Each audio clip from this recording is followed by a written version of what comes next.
ကျွန်တော်တိုင်းနဲ့ငါးချက်လောက်ထိုးလိုက်တယ်ထိုးတော့ဆေးကြီးမှာတော့တော်တော်ချုပ်လိုက်ရတယ်ဘယ်လောက်ချုပ်လဲဆိုတော့တတိမှန်ထားလိုက်ကျွန်တော်မိတ်ဆွေတော့နောက်မှရိုက်တာပုတ်တာလို့တော့သူလည်းတကူလုံးကြိုက်ခဲတာပေါ့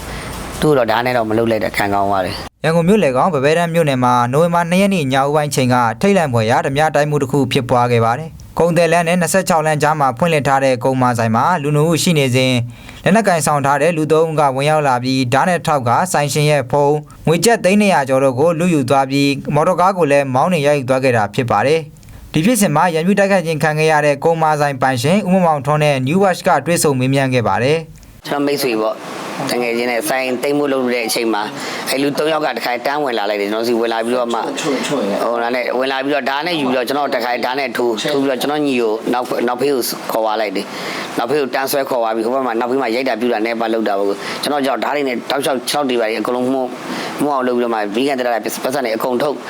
တကမီးကန်ဖွင့်ဆိုတော့မီးကန်ကြောက်နဲ့မီးကန်တရာဖွင့်တော့မီးကန်တရာ380ရှိတယ်အဲ့ဒါလည်းယူသွားလိုက်တယ်ဖုန်းတွေကျွန်တော်ဖုန်းနဲ့နှလုံးသူ့ဆက်လိုက်နှလုံး iPhone နှလုံး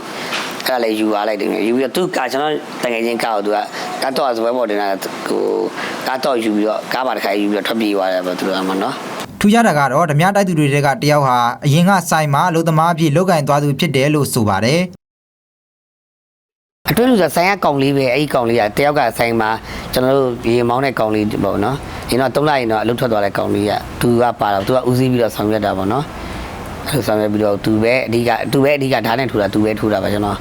ထိုးပြီးတော့မှပတ်စံနေယူပြီးသွားလိုက်တာပေါ့သူကလည်းသိတယ်ကျွန်တော်လူရှင်းတဲ့အချိန်ဆိုင်မှာလူပဲအချိန်ရှိတယ်မရှိတဲ့အချိန်သူတို့ကပူတိတာပေါ့နော်ဆိုတော့လောက်တာနောက်အပြင်မှာလည်း2ယောက်လောက်စောင့်နေတယ်တော့ပြောတယ်ဒီပတ်ဝန်းကျင်ကလည်းသူတို့3ယောက်တည်းမဟုတ်9ယောက်လောက်ပါတယ်တော့ပြောတယ်အဲ့လိုမှ9ယောက်လောက်ရှိတယ်ပေါ့ဆိုင်အပြင်မှာ2ယောက်ကဟိုဘက်ဒီဘက်လင်းလာမှာအဲ့လိုမျိုးရှိတယ်9ယောက်လောက်ပါပါတယ်အခုနောက်ဆုံးသိရတာကတော့ဓမြတိုက်ယူသွားတဲ့ Toyota ခဲရောင်ကားကိုရဲတပ်ဖွဲ့ကပြန်လည်ရရှိထားပြီလည်းဖြစ်ပါတယ်သူ2လပြဿနာတော့မြေ2လပြီးတော့သူကလည်းအလုပ်ထွက်လာကျွန်တော်ကဟိုအယောင်းဝယ်လဲပါတော့သူကလည်းအလုပ်ထွက်သွားတယ်ထွက်ပြီးတော့မှ3လလောက်ကြာမှဟိုလာပြီးတော့မှဒီလိုလောက်တာပေါ့နော်ဟိုရန်ရိုးရန်ဆက်စားရှိတာမဟုတ်ပေါ့ဟိုစီးပွားရေးအကြောင်းအရာဖြစ်မှာပေါ့အခုချိန်မှာတော့လူရက်တွေရတဲ့အရန်များနေတယ်စီးပွားရေးမကောင်းတော့အဲ့လိုများပဲဖြစ်မယ်လို့တော့ကျွန်တော်ထင်တာပါကျွန်တော်ဘာမှဟိုတော့မရှိပါဘူး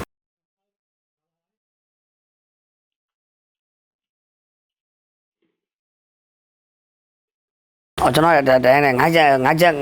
လောက်ထိုးလိုက်တယ်ထိုးတော့ဆေးကြီးမှာတော့တော်တော်ချုပ်လိုက်ရတယ်ဘယ်လောက်ချုပ်လဲဆိုတော့တတိမှန်ထားလိုက်ကျွန်တော်မိတ်ဆွေတော့နောက်မှရိုက်တာပုတ်တာလို့တော့သူလည်းတကူလုံးကြိုက်ခဲတာပေါ့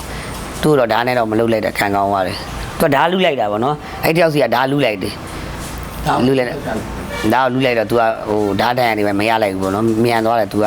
ကျွန်တော်တတိမထားရုတ်တရက်ဝင်လာဆိုကျွန်တော်လည်းဟိုဘာမှတတိမထားဘဲနဲ့ဟိုဖြစ်သွားတာပေါ့နော်ကို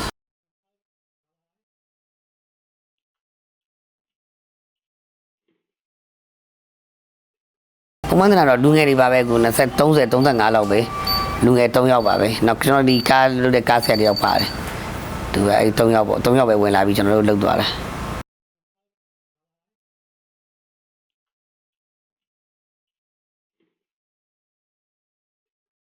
ရှိပါတယ်ကျွန်တော်ဖြစ်ချင်းပဲဟိုဆေးရုံကြီးကိုသွားဆေးရုံကြီးမှာဆေးကုသရေးနေပဲတိုင်ပြီးတော့အမှုဖွင့်တာတွေပဲမပဲတဲ့စက္ကန့်မှာလှုပ်ထားပါတယ်မပဲတဲ့စက္ကန့်လည်းအခုတို့လည်းဆောင်ရွက်နေပါတယ်လိုက်ရှာနေတာပေါ့နော်အခုတော့မတွေ့သေးပါဘူးဟိုတွေ့တော့လည်းကောင်းသွားပါတော့เนาะကျွန်တော်တို့မတွေ့အဲ့လိုမျိုး channel လူတွေအတွက်လည်းအန်ဒီရရှိတာပေါ့သူကဒီဇိုင်းလုပ်လိုက်ပြုတ်လိုက်ဆိုတော့အဲ့တော့ပူဆိုးနေတာပေါ့ channel ပြည်သူတွေလည်းအကုန်လုံးအတွက်လည်း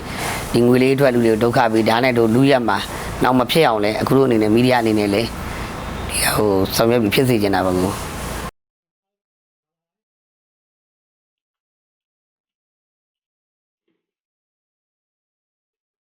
စိတ်မကောင်းပါဗျာအခုအဲ့လိုမျိုးဖြစ်တယ်ဆိုတာလေဟိုလူရက်တာတော့ထားပါတော့မရှိလို့မဖြစ်လို့လူရက်တာအခုကလူအသက်ကိုပါအန်ဒီရလှုပ်တယ်ဆိုတာပို့ပြီးတော့လေဟိုစိတ်မကောင်းပါဗျာလှုပ်တဲ့ဥစ္စာနဲ့ဟိုမတန်နေတော့မှစိုက်ကယ်နဲ့တွိုင်းနေလူတယောက်ဓာတ်နဲ့ထူလိုက်တယ် level လှီးပြီးတော့စိုက်ကယ်လူလိုက်တယ်စိုက်ကယ်ကတန်တာမှ3သိန်း5သိန်းပဲတန်တယ်လူတယောက်အသက်က3သိန်း5သိန်းလောက်ဆိုတော့အော်လက်လီတော့မဖြစ်တင်တာမဖြစ်တာကောင်းတာပေါ့ဗျာ